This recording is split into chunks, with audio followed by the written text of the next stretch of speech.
안녕하세요. 저는 37살, 결혼 5년차 3살 아들과 함께 살고 있는 주부입니다.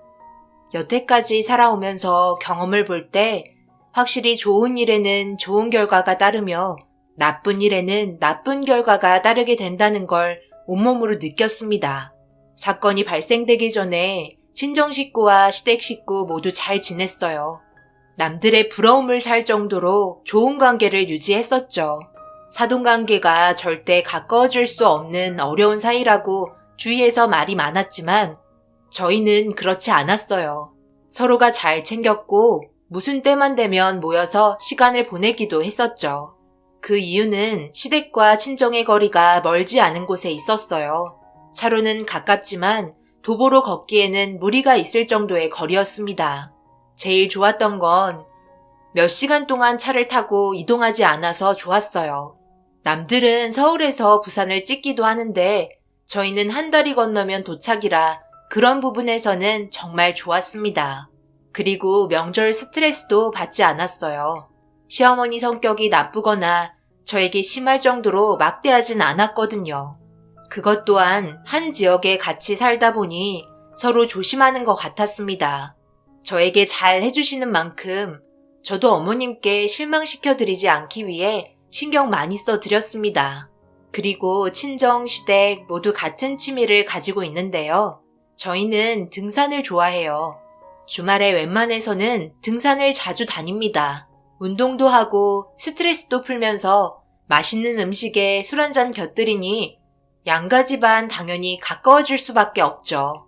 그런 모든 부분들이 제가 상상하고 원했었던 결혼 생활이었고 앞으로도 계속 이런 관계가 유지되길 바랬습니다. 그런데 서로 이해하고 웬만하면 넘어가도 되는 문제들이 점점 감정적으로 쌓이게 되다 보니 아무래도 서운한 말들이 오고 가게 되었어요. 그런데 최대한 말로 잘 풀고 해결하면 되는데 시어머니는 꾹꾹 눌러 참고 있다가 터뜨리는 경우가 간혹 있었습니다. 그래서 분위기가 좋다가도 갑자기 난감해지는 상황이 여러 번 있게 되었고 꾹꾹 눌러 참다가 집에 들어와 남편과 이 문제로 진지하게 대화를 하게 되었어요. 어머님은 항상 그게 문제야. 무슨 불만이 있으면 그 자리에서 바로바로 얘기하면 되는데 왜 꼭 나중에 터지셔서 전혀 생각지도 못한 상황들까지 얘기하시는 거야? 바로바로 얘기하면 그걸로 끝인데 한꺼번에 모든 걸 말해버리니 그럴 때마다 내가 얼마나 난감한데. 그건 좀 고치셨으면 좋겠어. 최근에 서로 시간이 맞지 않아 오랜만에 모이게 되었는데 말을 꼭 그렇게 하셔야 했을까? 당신이 생각해도 그건 아닌 것 같지? 엄마가 몸도 약하신데도 아침부터 힘들게 음식하셨는데 어머님 입맛에 안 맞는다고 모두가 함께 식사하는 자리에서 쓰레기통 급히 찾더니 입에 있던 음식물을 뱉으면 어쩌라는 거야. 그냥 뭐가 들어갔다고 자연스럽게 넘어가는 것도 아니고 맛이 너무 형편없다며 표정 관리에도 신경 쓰지 않더니 앞으로 음식하지 말라는 게 지금 말이 된다고 생각하는 건 아니지? 이건 그냥 싸우자는 것밖에 안 되잖아. 예전에 음식이 너무 짜서 엄마가 물 좀 먹은 거 가지고 저러시는 것 같은데 당신도 알겠지만 엄마 당뇨 있어서 너무 짠 음식 몸에 안 좋은 거 잘 알잖아. 그래도 어머님이 하신 음식 맛있다고 몸도 안 좋으시면서 정말 맛있게 드셨어. 그런데 어머님은 그걸 또 기분 나쁘셨는지 보란 듯이 이런 식으로 행동하시냐? 나 정말 어머님한테 서운해. 나도 그런 식으로 행동할 거라고 전혀 생각하지 못했지. 이번에는 그냥 넘어가도록 하자. 다음에는 그런 행동하지 않으시겠지. 남편도 어머님이 하신 행동에 대해서 진지하게 생각하고 있었고 잘못된 점을 짚고 넘어가야겠다고 생각한 것 같아요. 그 뒤로 남편은 어머님과 전화통화하면서 좀 전에 있었던 일에 대해 기분 상하지 않게 차근차근 넘어갔습니다. 결국 남편도 저와 같은 생각을 하고 있어서 그나마 다행이었어요. 어머님은 남편이 하는 말은 잘 듣는 편이었거든요. 그렇게 별일 없이 마무리가 잘 된 것 같았습니다. 엄마는 시어머니의 행동에 있어서 그럴 수 있다고 이해하려고 하셨어요. 저도 좋은 게 좋은 거라고 더 이상 이 문제를 키우지 않았습니다. 그런데 주말에 저희 집에 어머님이 방문하셨고 사전에 약속하지도 않고 불쑥 찾아오신 거라 당황했지만 다행히 그날의 스케줄은 없어서 찾아온 이유에 대해 여쭤봤어요. 어머님, 전화 한 통 없이 여긴 어쩐 일이세요? 갑자기 찾아오셔서 아무것도 준비가 되어 있지 않은 상태인데 괜찮으시죠? 내가 우리 아들 집에 오는 것도 일일이 너한테 허락받고 와야 하는 거야? 내가 꼭 전화를 해야 하는 거니? 그냥 지나가는 길에 잠깐 들릴 수도 있는 거지. 그걸 가지고 불만인 것 마냥 그런 표정을 지어야 하는 거야? 아니요. 어머님 서운하게 생각하시라고 한 말이 아니에요. 잠깐 전화라도 한 통 주셨으면 제가 뭐라도 대접을 해드릴 수 있는 생각을 할 텐데 전혀 그런 시간조차 없어서 당황해서 그랬어요. 기분 나쁘게 생각하지 마세요. 어머님의 표정에서는 벌써 제가 던진 말에 서운해하고 계시다는 게 느껴졌고 결국 마음속에 담아두었다는 걸 알게 되었어요. 한숨만 나왔죠. 나중에 어떤 식으로 표출하게 될지 몰라 걱정되긴 했었어요. 온 김에 저녁이나 먹고 들어가야겠다며 소파에 앉아 밥 좀 차려달라고 청하셨고 저는 정신없이 집에서 먹을 만한 재료가 있는지 냉장고를 살펴봤지만 마땅히 대접해 드릴 만한 게 없어서 난감해하고 있었어요. 아무래도 집에서 먹기에는 부족한 게 많은 것 같아 조심스럽게 밖에서 먹는 건 어떻겠냐고 여쭤봤고 제가 하는 말에 인상을 쓰기 시작했습니다. 아무래도 제가 음식하기가 싫어서 그런 것 같다는 오해를 하신 것 같은 표정이셔서 급하게 냉장고에 정말 먹을 게 아무것도 없다고 재차 말씀드렸어요.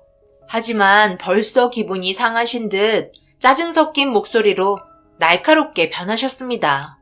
제가 처음부터 당황한 표정으로 어머님을 맞이해서 심기가 불편해진 게 확실했어요. 분위기 좋을 때는 한없이 좋은 시어머니지만 그렇지 못할 때는 어떻게 장단을 맞춰드려야 할지 너무 난감했었습니다. 결국 이런 문제로 어머님은 얼굴 봤으니 됐다며 자리에서 일어나셨고 나중에는 연락하고 오겠다며 현관문을 나섰어요. 남편은 세차하고 집에 들어오다가 어머님과 마주쳤고 어쩐 일이냐며 물어보는 대답에 아무 말도 하지 않으시고 돌아가셨어요. 저한테 당황한 표정으로 무슨 일 있었냐고 물어보는 말에 좀 전에 있었던 상황에 대해 설명해줬고 아무것도 아닌 일 가지고 신경 쓸 필요 없다며 그냥 넘어가라고 크게 생각하지 않았어요. 하지만 여자의 촉이라는 게 있잖아요. 언젠가 이 문제 또한 터질 거라고 예상하고 있었습니다. 아니나 다를까 별 문제 없이 몇 달이 지나고 김장날이 다가오니 어머님한테 전화가 오더라고요. 예상하고 있었고 받았습니다. 한창 비싸던 배추값이 좀 내린 모양이다. 이번에도 같이 김장 담가야 하는 거 잘 알고 있지? 저번 연도에는 너희 식구들이 재료 준비했으니까 이번에는 우리 집에서 준비하면 되는 거잖아. 내일 작년에 담갔던 게 생각보다 많이 모자랐잖아. 그래서 이번에는 무리해서라도 양을 좀 많이 했으면 하거든. 그러니 새벽같이 왔으면 좋겠다. 안사돈한테 잘 전달해주고 워낙 몸이 느리셔서 작년에도 내가 얼마나 속 터지던지 최대한 빨리 오시라고 전해드려. 어머님은 매년 김장날만 되면 민감하셨습니다. 각자 해도 되는데 그렇게 하다 보면 체력적인 소모가 너무 심해서 같이 하기로 합의를 봤었거든요. 그래서 매년 양가 집안 한데 모여 김장을 합니다. 그런데 항상 시어머니는 무슨 상황이 있어 일 처리를 해야 할 때 저희 엄마의 행동에 대해 엄청 답답해 하세요. 워낙 몸이 느리긴 해도 거의 시간 안에 모든 걸 다 끝내거든요. 그런데도 그런 모습을 그냥 지켜보는 게 답답한가 봐요. 작년에도 김장날 한바탕 싸웠거든요. 시키면 빠릿빠릿 움직이지 않는다고요. 그래서 이번에도 그런 문제가 생길 것 같아 걱정스러워 어머님께 이번에는 각자 먹을 만큼만 담그는 게 어떻겠냐고 조심스럽게 여쭤봤어요. 하지만 벌써 귀를 닫으셨고 제 말을 들으려 하지 않았습니다. 더 이상 대화하고 싶지 않으셨는지 전화기를 끊으셨고 엄마한테 김장날 시어머니가 아침 일찍 와서 일손 도와야 한다고 설명해 드렸어요. 아무래도 작년에 있었던 일들 때문에 잠시 머뭇거리셨지만 어쩔 수 없다는 말투로 알겠다며 참석하겠다고 얘기하시곤 끊으셨습니다. 괜히 또 김장날 빠지게 되면 그 문제로 마음속에 담아뒀다가 한 소리 할 것 같아 차라리 그냥 같이 김장하는 게 속편할지도 모른다고 생각한 것 같아요. 그렇게 다음날 새벽같이 세상 모르고 자고 있는 남편 깨워 시댁으로 향했습니다. 언제 일어나신 건지 시어머니는 벌써 배추를 다듬고 계셨어요. 그런데 저는 현관 앞에까지 이어져 있는 배추들을 보고 너무 놀라 경악했습니다. 작년에 담갔던 김장보다 2배가 넘는 양을 준비하셨고 저를 보자마자 시간 없다며 옷 갈아입고 배추 다듬으라고 재촉하셨어요. 하루 만에 끝날 것 같지 않아 다음 날에도 와야 할 것 같다며 걱정스러운 말투로 대화를 이어나갔습니다. 어머님, 이번에 배추양이 작년과는 다르게 너무 많은 거 아니에요? 솔직히 작년에도 이거의 절반밖에 안 했는데 너무 힘들었잖아요. 그런데 올해는 작년에 비해 2배가 넘는 양을 준비하시면 오늘 다 어떻게 끝내자는 거예요? 그래서 하겠다는 거야? 말겠다는 거야? 너 김장하러 온 거니? 아니면 그렇게 우두커니 서서 잔소리하려고 온 거야? 입털 시간에 벌써 배추 몇 통은 다듬었겠다. 빨리빨리 움직이라니까 뭐하고 있는 거야? 김장날에 시엠이 예민해지는 거 모르니? 어머니, 솔직히 이건 오늘 못 끝내요. 너무 많잖아요. 배추 절이는 데만 하루 걸리겠어요. 다음날 저희 출근해야 하는데 밤새워서 할 건 아니죠? 저는 개인적으로 작년에 했던 양이 1년 먹기에는 딱 좋은 것 같은데 우리가 무슨 국밥집 운영하는 것도 아니고 1년 내내 김치만 먹으며 생활할 것도 아니잖아요. 제 생각에는 오늘 배추랑 야채 다듬고 배추 절인 다음날 속 채우는 게 좋을 것 같은데요? 너가 뭘 안다고 지금 나한테 잔소리하는 거야? 내가 다 계획이 있으니까 그런 거 신경 쓰지 말고 퍼뜩 가서 옷 갈아입고 앉아서 배추 다듬어라. 그런데 왜 안 써도는 아직도 안 오는 거야? 아침 일찍 와야 한다는 거 전달했니? 아유, 느려 터져가지고. 이런 날 빨리빨리 움직이라고 하니까 벌써부터 시작한 거야? 이따가 오면 눈치껏 좀 움직이라고 전달해 주거라. 엄청나게 많은 양의 배추에 너무 걱정이 많았어요. 그런데 시어머니는 아랑곳하지 않으시고 묵묵히 배추 다듬으셨습니다. 오늘 무슨 일이 있어도 끝내려고 하는 결심이 눈빛에서 보였고 최대한 급하게 옷 갈아입고 나와서 일손 도왔습니다. 그래도 확실히 작년보다 서로 손발이 잘 맞았어요. 매년 할 때마다 느끼는 거지만 이렇게 함께 모여 같이 있는 시간도 많지 않기 때문에 최대한 서로가 잘 챙겨주며 그날의 김장날 아무 일 없이 끝나길 바랬습니다. 그렇게 정신없이 준비하다 보니 엄마가 뒤늦게 도착을 했고 시어머니의 잔소리를 시작으로 엄마도 옷 갈아입고 일손을 도왔어요. 시어머니의 잔소리 외에 저희는 아무 말 하지 않고 묵묵히 배추 다듬었습니다.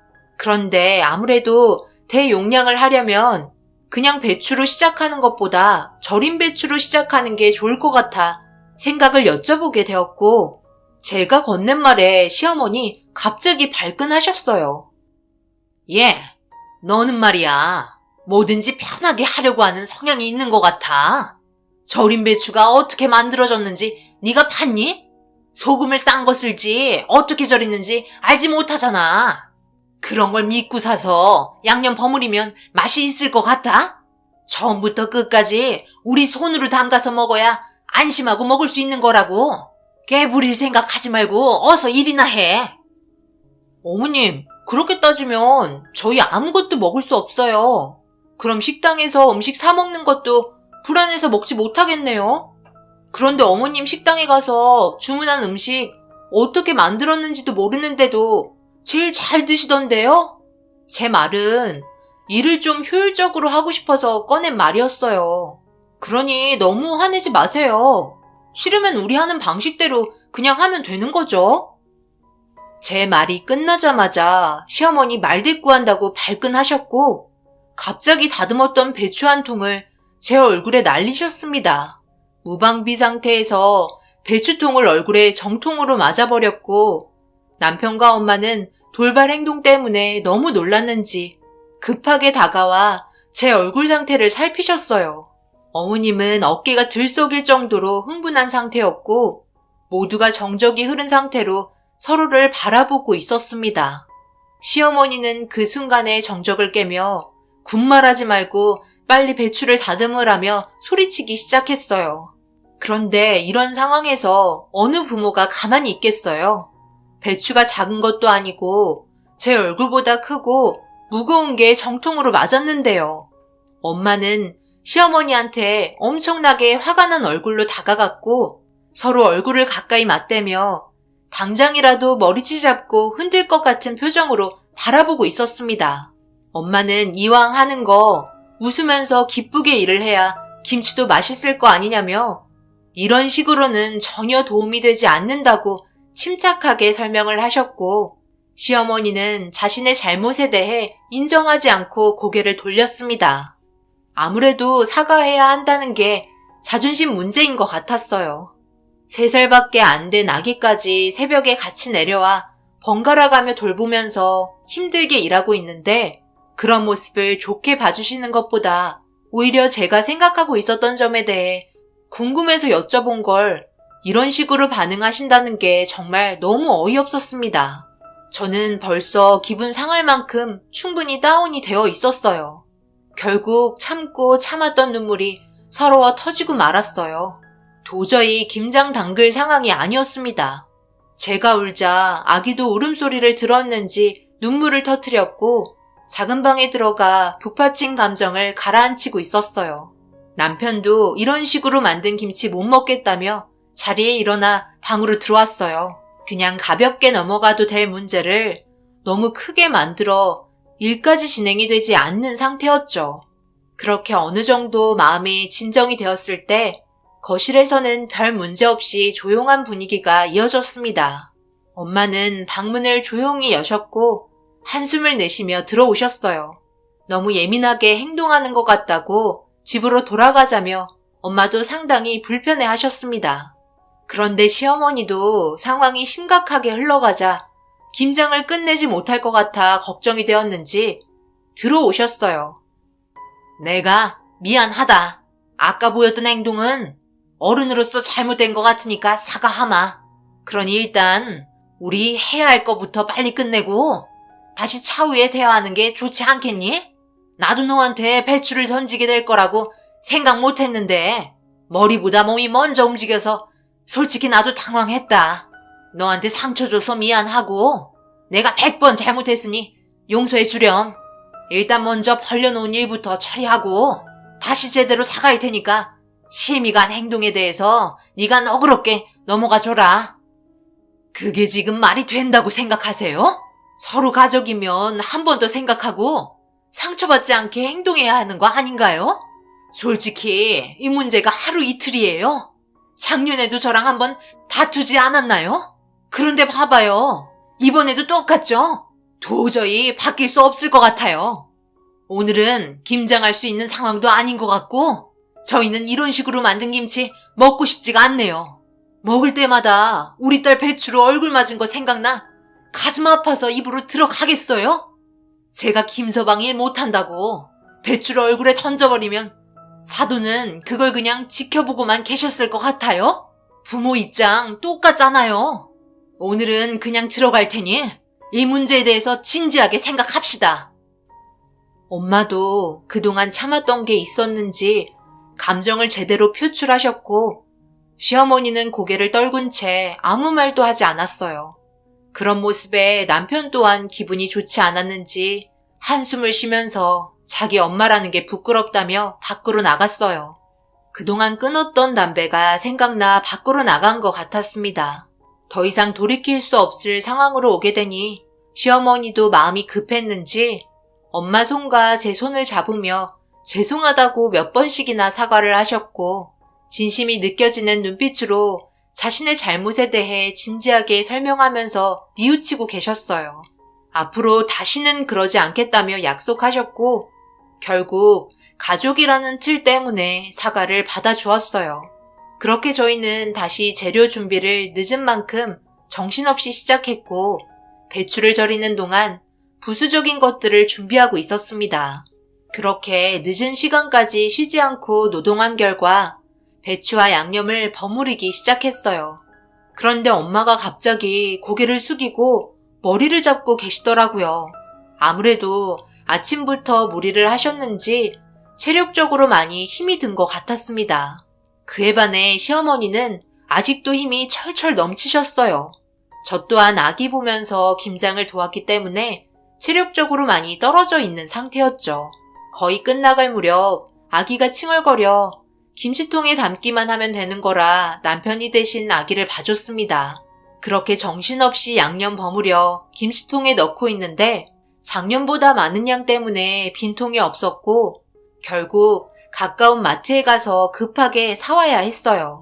시어머니와 엄마가 김치를 양념에 버무리는 동안 제가 김치통을 급하게 사서 차에 실은 다음 집에 도착했는데 그 짧은 시간 사이에 엄청난 일이 벌어지게 되었고 엄마는 응급실에 실려가고 말았습니다.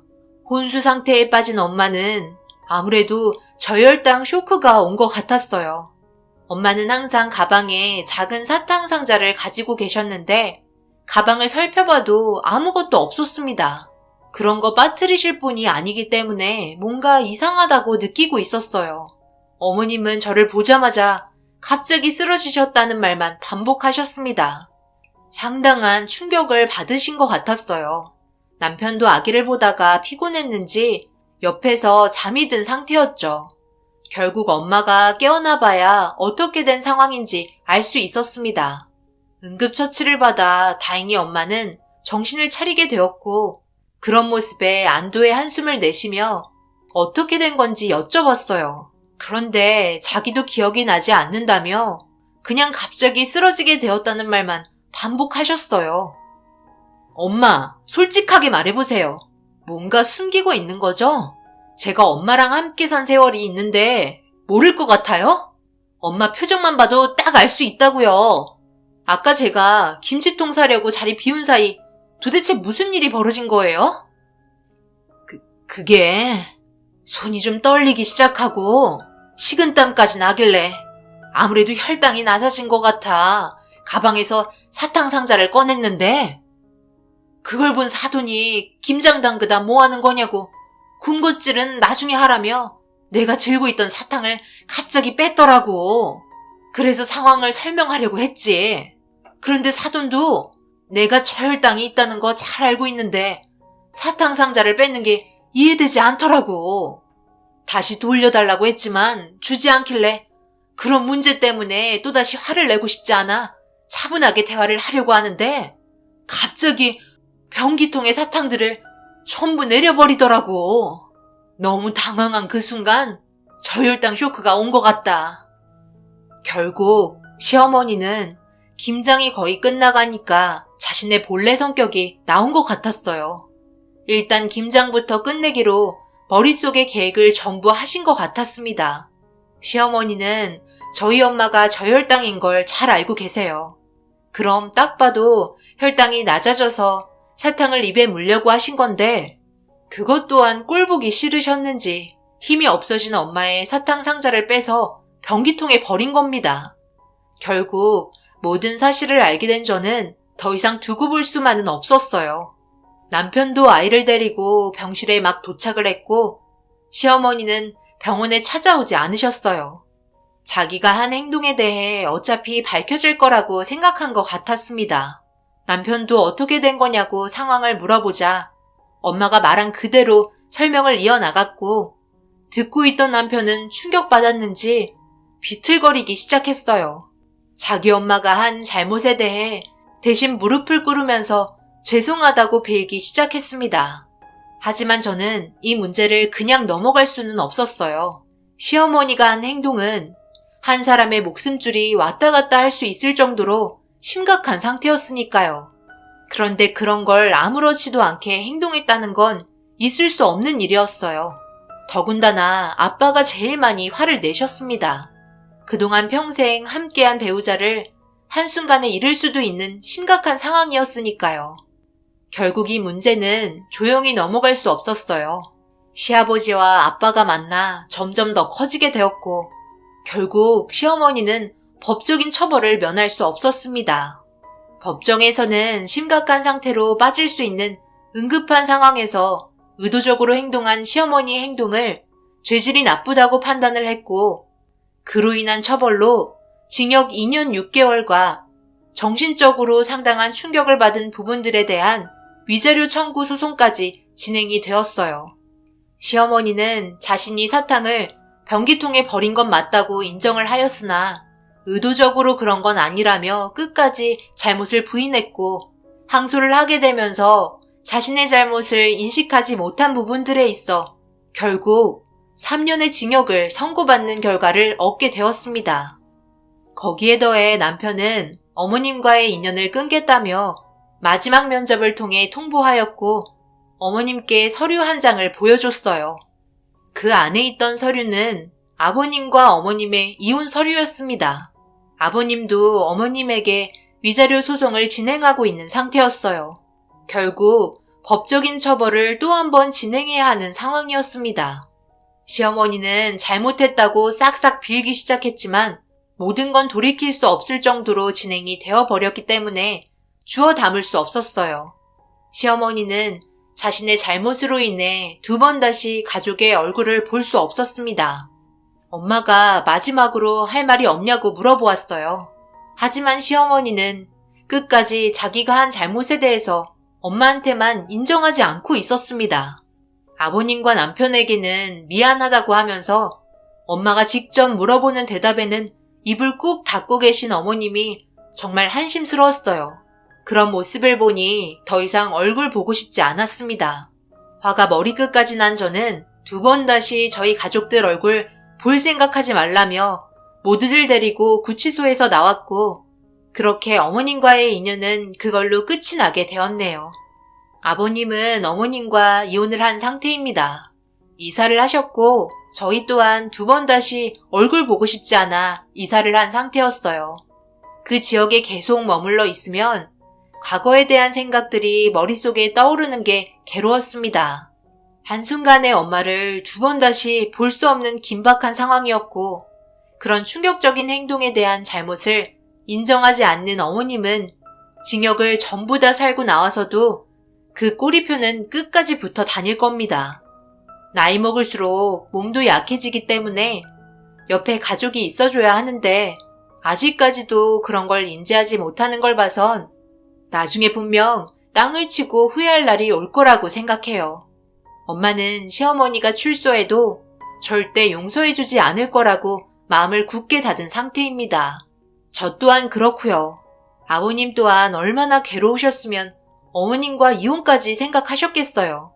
출소하셨을 때 자신의 주변에는 아무도 없다는 걸 몸소 느끼시고 늙어 세상 떠날 때까지 외롭게 사시다 가시길 바랍니다. 건강하게 잘 자라고 있는 손자 얼굴 2번 다시 못 보는 게, 자기 아들 얼굴 볼 수 없다는 게 얼마나 큰 아픔인지 뼈저리게 느끼시길 바랄게요.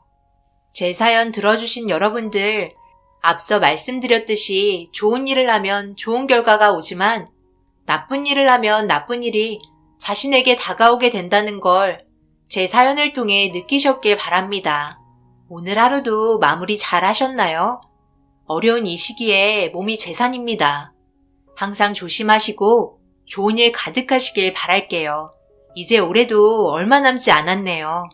자신이 한 일에 대해 돌아보며 다가오는 새해에는 더 좋은 일만 가득하시길 바랍니다. 감사합니다.